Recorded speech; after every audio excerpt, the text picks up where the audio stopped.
Bem-vindo a mais esta reflexão. A nossa falta de entendimento ou pensarmos as coisas de Deus segundo a perspectiva natural nos leva a caminharmos ou a entendermos de forma equivocada o que Deus faz. A autoridade não é dominação, a autoridade é responsabilidade que temos pela vida uns dos outros. E nós precisamos entender isso. Não existe ninguém acima de ninguém, não existe ninguém melhor do que ninguém. Paulo, escrevendo na carta aos Coríntios, na primeira carta, fala acerca desta responsabilidade, desta autoridade, de como Deus estabeleceu as coisas. E não é uma questão de dominação, não é uma questão de dominar o outro e achar que está acima, pois não está. Paulo é muito claro acerca disso. Ele diz lá em 1 Coríntios 11, versículo 1 ao 3: Sejam meus imitadores, como também eu sou de Cristo. Eu os elogio porque em tudo vocês se lembram de mim e retêm as tradições, assim como eu as transmiti a vocês. Quero, porém, que saibam que Cristo é o cabeça de todo homem, e o homem é o cabeça da mulher, e Deus é o cabeça de Cristo. Do que ele está falando? De estar acima? Não. De autoridade, de direção, de cuidado um pelo outro.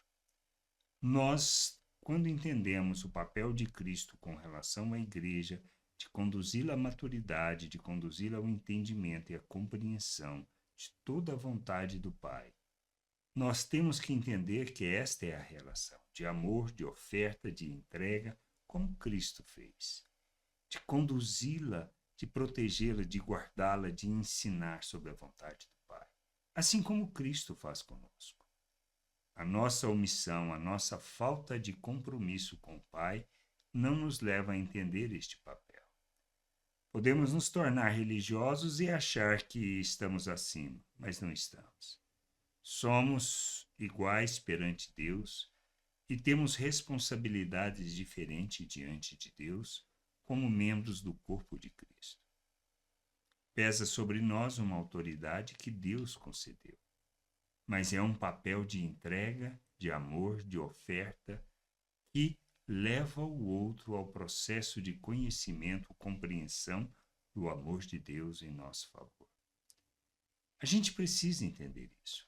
Família, povo de Deus, não existe ninguém melhor do que ninguém, ninguém acima de ninguém, mas quanto mais conhecemos, quanto mais compreendemos, mais nos tornamos oferta em favor do outro e servo uns dos outros, para que o outro possa crescer, amadurecer e conhecer a vontade do Pai.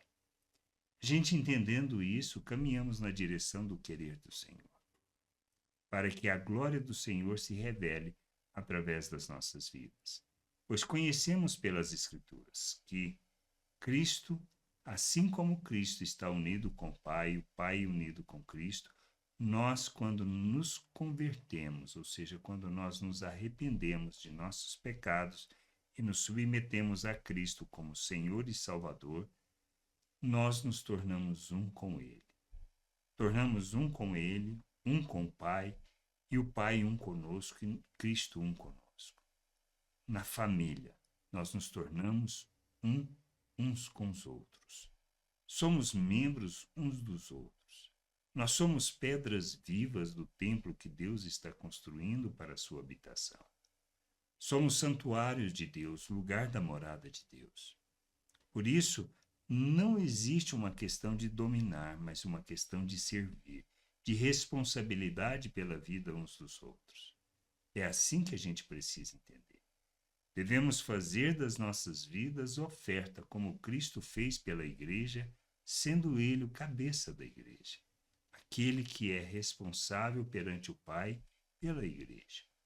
E nós precisamos entender que somos responsáveis pela família de Deus, nós somos responsáveis por nossas esposas, por nossos filhos. Crescermos, amadurecermos e entendermos a vontade de Deus nos leva a expressarmos, a manifestarmos e a vivermos toda a vontade de Deus, pois se trata de responsabilidade pela vida uns dos outros como Cristo, se ofertou em nosso favor para cumprir a vontade do Pai, para revelar o amor do Pai neste mundo. É nossa responsabilidade fazer isso. Crescermos, amadurecermos, andarmos na vontade do Pai, quer dizer que expressamos Cristo, revelamos o amor, manifestamos a graça do Pai, pois quando imitamos a Cristo, estamos de fato revelando o Pai ao mundo, e a vida cristã, o reino de Deus, se trata disto. Servirmos uns aos outros, sermos servos uns dos outros, para que o Pai possa ser revelado neste mundo. Graça e paz sobre a tua vida. Amém.